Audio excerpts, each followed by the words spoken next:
Sir Lancelot and Queen Guinevere, the tragic love story that led to the fall of Camelot in the Age of Legend. When chivalry shaped the destiny of men, Camelot shone like a star upon the land. King Arthur, noble and just, ruled with wisdom, and his Knights of the Round Table swore to uphold the ideals of honor, courage, and loyalty.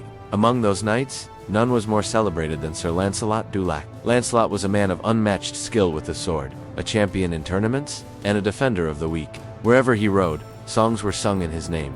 Yet, beneath his shining armor, he carried a secret longing that would one day destroy the very kingdom he vowed to protect.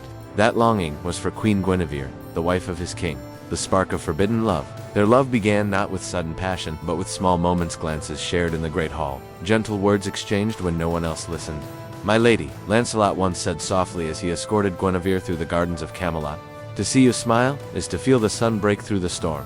Guinevere lowered her eyes, knowing such words were dangerous. "Sir Lancelot, you honor me too much. My place is beside the king," but though her lips spoke of duty, her heart trembled. She saw in Lancelot not only a knight, but a man of kindness and devotion, someone who would risk all for her. Their love grew in secret, hidden from the court. For years they balanced on the edge of loyalty and desire, never daring to step beyond. Yet love, once kindled, cannot easily be restrained. The rumors and betrayal, in time, whispers filled the castle. Some knights, jealous of Lancelot's fame, watched with suspicion. Sir Agravain and Sir Mordred, known for their envy, carried tales to King Arthur. "My lord," Mordred said one evening, his voice sly, "while you lead your men in battle, others lead your queen into sin. The loyalty you trust may be the very blade that cuts you."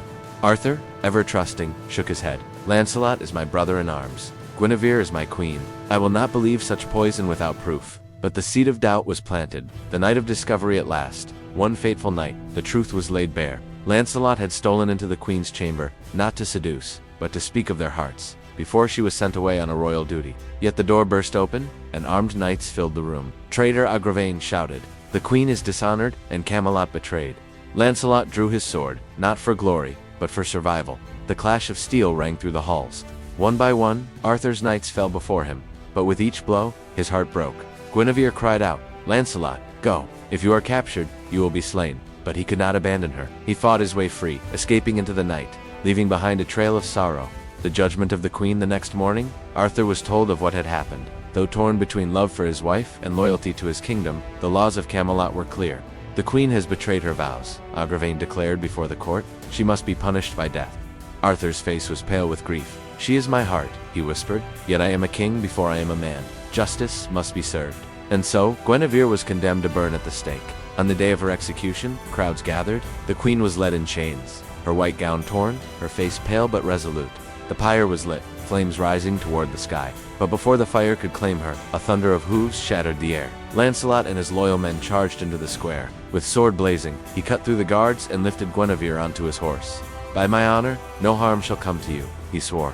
Together, they fled Camelot, but their salvation was also their curse. For in saving her, Lancelot had betrayed Arthur beyond repair. The War of Brothers. Camelot, once united, was torn apart. Some knights stood with Arthur, bound by duty. Others joined Lancelot, bound by friendship and loyalty. The Round Table, symbol of unity, shattered into factions. Battles raged across the land. Fields once green with peace turned red with blood. Arthur, heavy with sorrow, led his men against Lancelot's stronghold. When at last they faced each other, Arthur and Lancelot locked eyes not as enemies, but as brothers torn apart.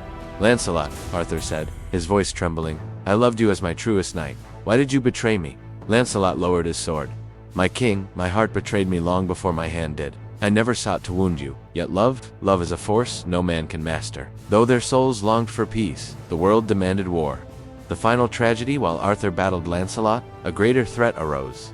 Mordred, Arthur's illegitimate son, seized the throne. Camelot, weakened by division, could not withstand his treachery. Arthur was forced to return and face Mordred in battle. On the field of Camelot, amidst thunder and steel, the once great kingdom fell. Arthur struck down Mordred, but received a mortal wound. As he lay dying, the once proud king whispered, "Camelot is lost, not by sword, but by the hearts of those I loved." Lancelot, upon hearing of Arthur's death, wept bitterly. He returned not to claim glory, but to grieve at the grave of the man he had loved and betrayed. Guinevere, stricken with sorrow, entered a convent, devoting the rest of her days to repentance. She never saw Lancelot again. Lancelot withdrew into exile, living as a hermit, his days filled with prayer and regret. He died alone, whispering Guinevere's name, the woman he had loved beyond all reason, legacy of a love that destroyed a kingdom. Thus ended the golden age of Camelot. The Round Table was broken, and the dream of a just and noble kingdom was lost. And at the heart of it all was not hatred, nor greed, but love, a love too strong, too forbidden, to exist without tragedy. The tale of Sir Lancelot and Queen Guinevere lives on through the ages, a story of passion and betrayal, of devotion and sorrow, a reminder that even the noblest of hearts can bring about the fall of the greatest of kingdoms.